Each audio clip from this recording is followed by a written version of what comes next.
Hey guys, welcome back to the channel and welcome back to another Hokko Life video. We are going to be unlocking your inner architect today while we go over the basic crafting and design tools that are available to us in the game. I know some of you feel like crafting is sort of the most daunting aspect of this game.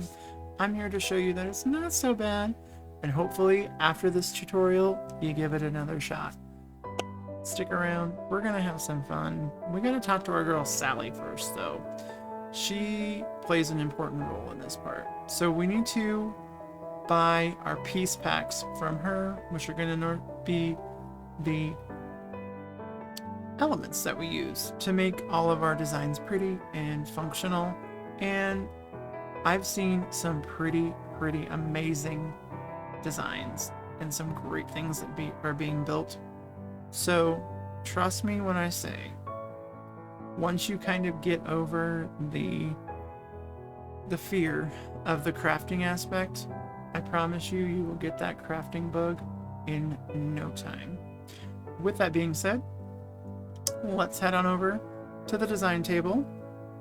Now you will unlock the blueprint once you have to do your first villager request that requires you to build. So the most common object that is requested is a table, so that's what we're going to do today. So we're going to select table. Now, from here, we're going to pay very close attention to the surface that we're working on. So this little table and the grid. Now, the grid is not the end-all be-all. You can't go outside of the grid in either axis, right? You can't go lengthwise, and you certainly can't go height-wise past a certain point within this grid. So bear that in mind. There's no math involved, I promise. I was an English major. Math and I don't get along, but I truly do love this aspect of the game. So what we're gonna do, we're gonna get right into it. So not only is this an important tool, the other important tool, of course, is our Joy-Con, right? Because that's how the game functions. So the one Joy-Con that you really want to pay really close attention to is the left Joy-Con, because it houses the right D-pad. The right D-pad. I say right because if I don't I forget the direction, so I always have right in my head. That might not work for you, but that's okay. So the D-pad is very important because once you figure out the directions and what their function is, you are going to become a wizard. I promise you. Now, let's go ahead and get started. So the bottom right-hand corner where you see the word add stuff, let's hit X, and now what that will do is it'll pop up a dialog box. This is the Bible. This is where your piece packs are at, and this is also where your requirements are at, because as you can see on the top row, those resources are what are necessary to create in Hokko Life. So always make sure you have an abundance of resources if you possibly can. The first 4 piece packs that Sally offers are resources that you have available to you on the town. So don't fear. For the sake of this video, we're going to use wood planks, so I'm going to use the right bumper button to go over to wood planks, and that will show me the piece packs that I've already purchased, which are really cool, really cool. So for the sake of this tutorial, we're doing a table. I happen to like things that are circular, so I'm gonna go with this sort of rounded off edge here. Now, if you don't pay enough attention, when you place the object first, it'll give you the option to move it around.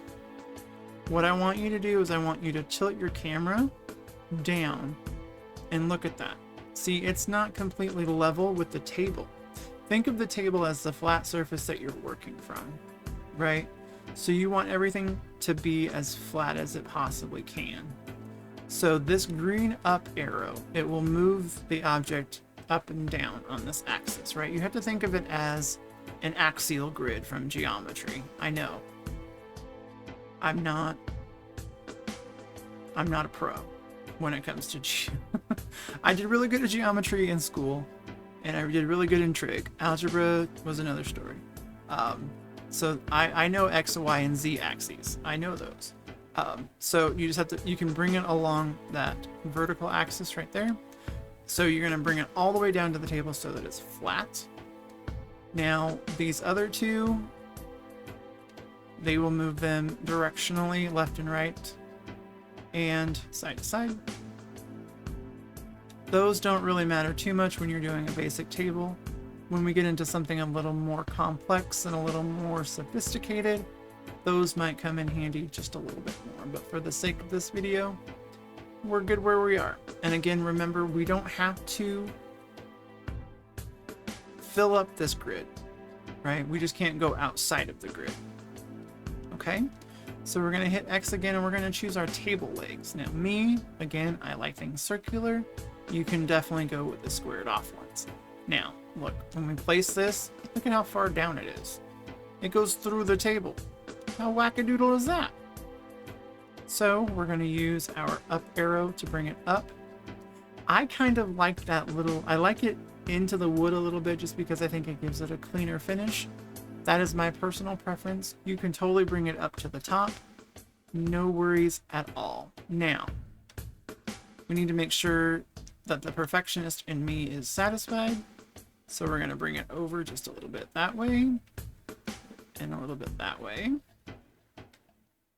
Too far that way. There we go. I like that. That works for me. Now that we have this where we want it, I kind of want to make the legs just a little bit skinnier. So we're going to go back to our D-pad. All right. So now we got to make sure that the object is selected. Okay.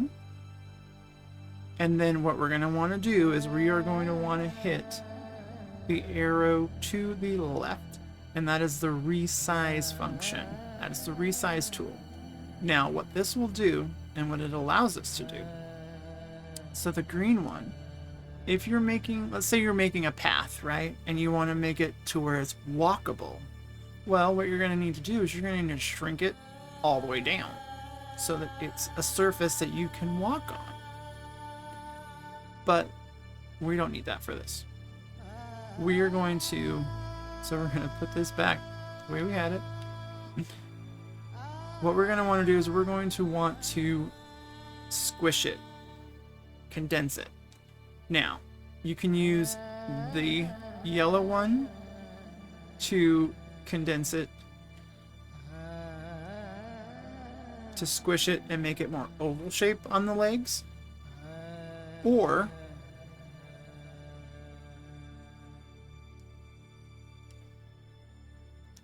you can use the blue one, which is the one we're using, and that's just going to take it from the same space that it's in, and it's just going to shrink it just ever so slightly. And once you have it the way you want it, hit A to select it, and then you're going to want to hit the right bumper button, and that's going to duplicate it. Now, what it's duplicating is exactly the way it is. The depth that it is into the wood, the size of the legs that it is, and then you just drag it over. See what I did? I didn't do it right. That is the beauty of this tutorial. So that's, you have to make sure that it is selected. Make sure that the move is selected. Oh. All right, see what I did? I made a small one. That is why we pay attention to what we're doing. So if you hit this, if you have it in the middle, you can resize it. So it's very easy to make that mistake.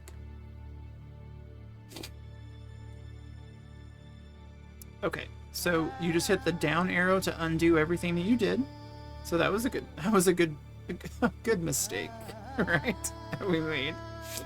Oh, all right. So we're gonna have to move this one back up. I undid it a little too far. That's okay. There we go. All right. We're gonna resize it. We're gonna make it smaller.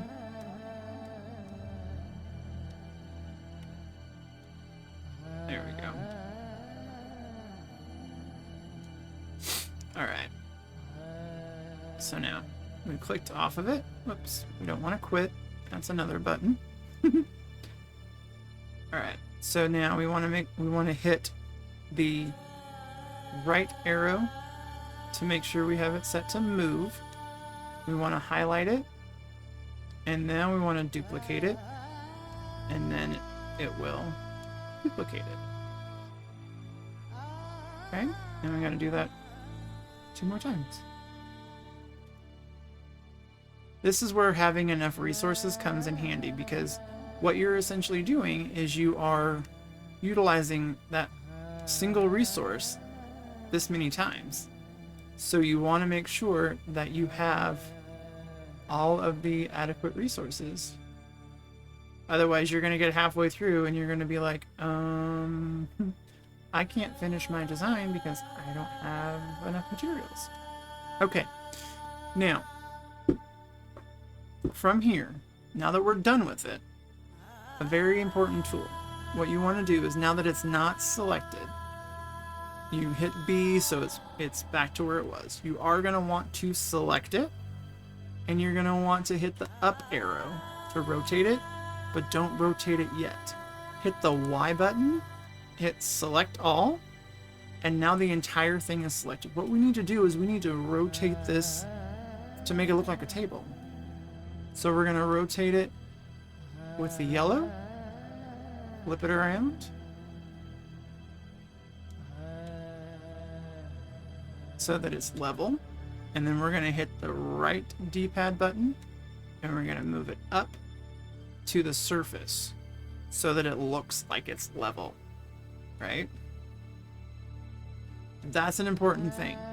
You have to make sure that when you select it, you try to remember to hit the up arrow to have the function selected that you want to use before you hit the Y button.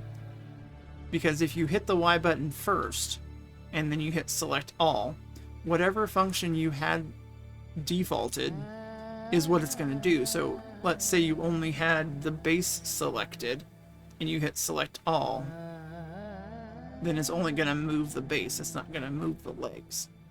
So make sure you have the function that you want to perform selected before you go to select all. So let's say it's like this, but let's say we want to make the table bigger, right? So we're going to hit the left to the left D-pad button. We're going to hit Y. We're going to select all.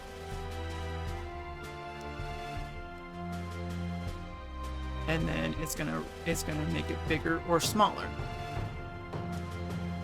right? Either way, but it's doing it to the whole thing and not just the tabletop, not just the legs. It's doing the whole item.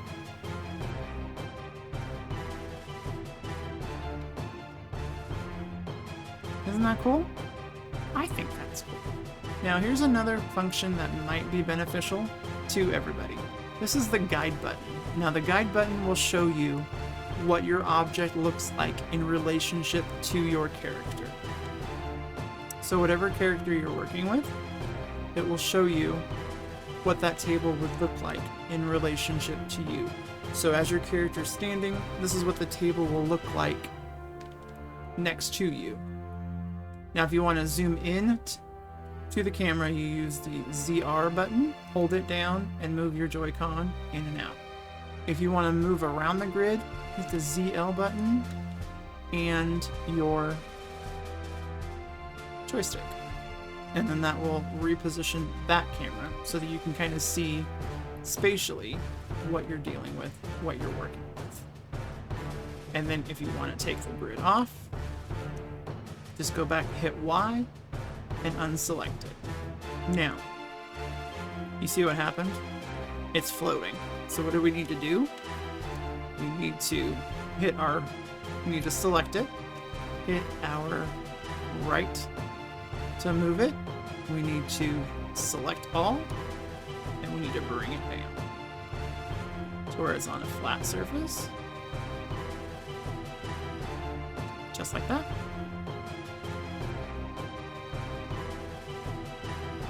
Okay. And then we hit the, if you like the way it is, if you like the way it looks, if you're happy and content with what you're doing, hit the X button and that will have you take a picture of it and that will put it in your designs. And then on this screen, you can also do the same thing with the ZL/ZR buttons. You can move in and out. And now whatever picture you take of this is going to be the picture that is you. So if you hit A to capture it, you saved it, cool. We're not going to name it. Now, when we go to our inventory, there's our table. Look at this. Look at how cool. We made a table. You guys did it. We did it. That's awesome. You guys are awesome. Thank you guys so much for watching the video. Give it a like. Always, always, always. If you're feeling generous, hit that subscribe button. Let me know in the comments if you're going to be getting that creative bug going. And I hope we've unlocked the inner architect in you. And I will see you on the next video. Bye.